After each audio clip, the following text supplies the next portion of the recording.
Best sleep schedule for ADHD. Researchers are looking into the links between ADHD and sleep. For now, the cause of sleep issues in kids with ADHD aren't fully understood. But the relationship between ADHD and poor sleep is clear.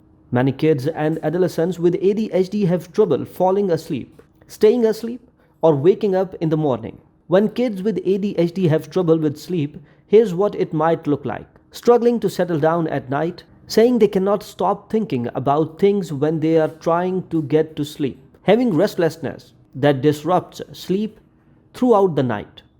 Certain tendencies among kids with ADHD can keep them from getting a good night's sleep.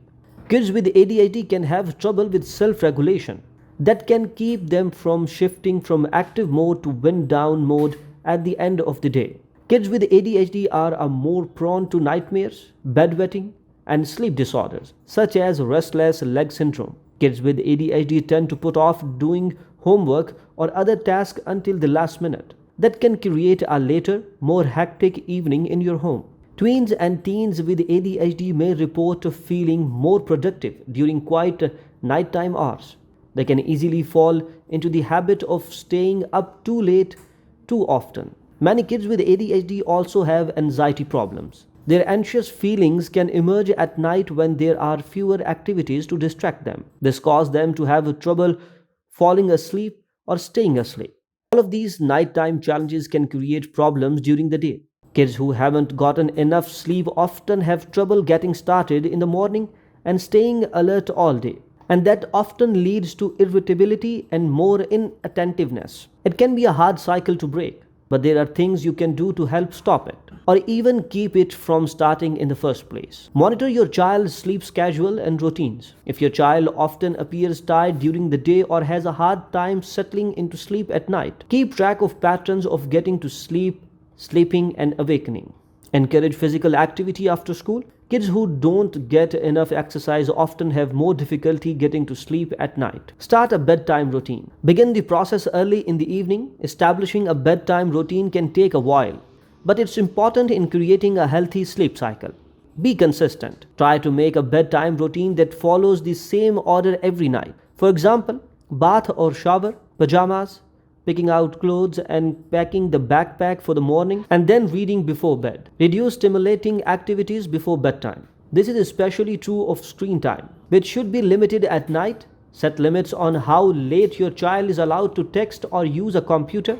Encourage calming activities like reading and listening to music, and try to keep the house quiet as bedtime approaches. Avoid caffeine in the evening. That includes foods that contain caffeine such as chocolate. Consider white noise or noise machines. Some kids find that it helps them tune out other sounds in the house or neighborhood. Help your child plan and prioritize homework tasks. The most important tasks should get done first. Help with organizational strategies like breaking big assignments into smaller pieces. This can help kids stay on top of work and complete it before bedtime. If your child takes stimulant medication, discuss the dosage with your child's healthcare provider. Ask if there are any known effects of your child's ADHD medication on sleep.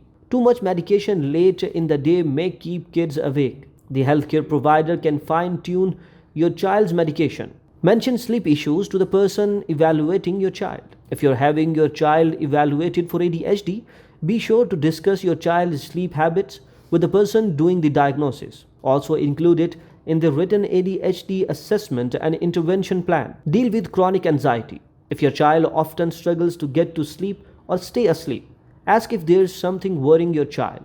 Kids can get stuck thinking about something that has happened or that might happen at school or at home. See if your child can describe the worries so you can help come up with strategies. If the problem persists, talk to your child's healthcare provider. Tell the doctor if your child snores a lot. Also bring up any breathing problems you have noticed. Even if it isn't keeping your child awake, it can still cut down on the quality of sleep. Looking into relaxation training techniques, these can be useful for some kids. Ask the doctor about sleep medication. Kids with chronic sleep difficulty can be prescribed safe medications to promote sleep. A sleep specialist and your child's healthcare provider can help you with this. Good sleep is important to all kids, but when kids already have attention issues, lack of sleep only compounds the challenges.